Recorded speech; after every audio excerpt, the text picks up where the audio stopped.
পশ্চিমবঙ্গে বিজেপি সরকার গঠনের পর প্রথম বাজেট পেশ করা হলো।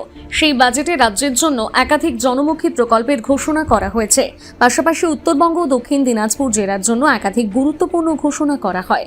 বাজেট ঘোষণায় উত্তরবঙ্গে এইমস ক্যান্সার হাসপাতাল, আইআইটি সহ বিভিন্ন উন্নয়নমূলক প্রকল্প ও হাব তৈরির কথা জানানো হয়েছে। অন্যদিকে দক্ষিণ দিনাজপুর জেলায় বিমানবন্দর, মেডিকেল কলেজ এবং টেক্সটাইল হাব তৈরির ঘোষণা করা হয়েছে। বাজেট ঘোষণার পরে উচ্ছ্বাসে মেতে ওঠেন জেলা বিজেপি নেতা কর্মীরা। দক্ষিণ দিনাজপুর জেলা বিজেপি কার্যালয়ের সামনে ব্যান্ড পার্টি বাজিয়ে গেরুয়া আবির খেলায় অংশ নিয়ে এবং পথ চলতি মানুষদের লাড্ডু বিতরণ করে আনন্দ উদযাপন করেন তারা।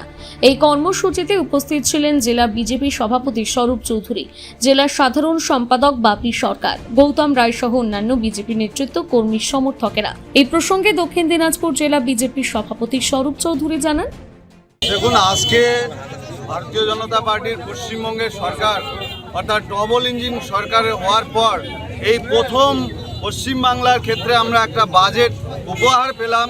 এই বাজেটে সর্বস্তরের মানুষের যে উন্নয়নের কথা ভাবা হয়েছে, প্রত্যেকটা শ্রেণীর জন্য এখানে ভাবনা তৈরি হয়েছে, যা বিগত কোনো বাজেটে আমরা দেখতে পারিনি। এবং সেই বাজেট পুরো উন্নয়নমুখী বাজেট।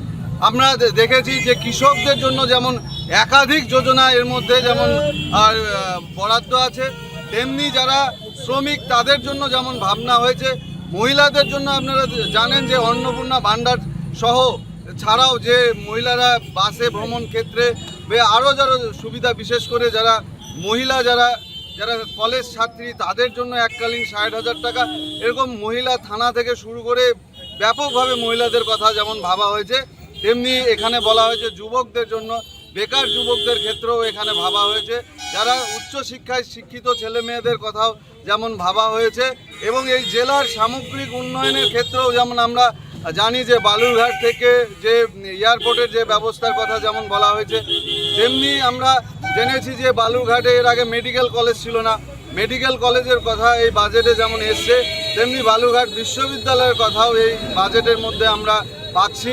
এরকম যে এখানে যে বন্যার সমস্যা, নদী ভাঙনের যে সমস্যা, সেখানে আত্রাই খাড়ি থেকে শুরু করে খাড়ি সংস্কারের যেমন কথা বলা হয়েছে, তেমনি আমরা গঙ্গারামপুরে যে তাঁত শিল্পীর কথা জানি, সেখানে কুসুমুন্ডির যে পাট শিল্প বা এই গোটা জেলার টেক্সটাইল শিল্পের কথা যেখানে বলা হয়েছে, যেখানে টেক্সটাইল হাব হবে তাঁত এবং পাট জাতীয় দ্রব্যকে কেন্দ্র করে, এরকম একাধিক উন্নয়নমূলক এই বাজেট দিয়ে বরাদ্দ হয়েছে। বালুরঘাট থেকে রিপন ভৌমিকের প্রতিবেদন, নিউজ টুডে।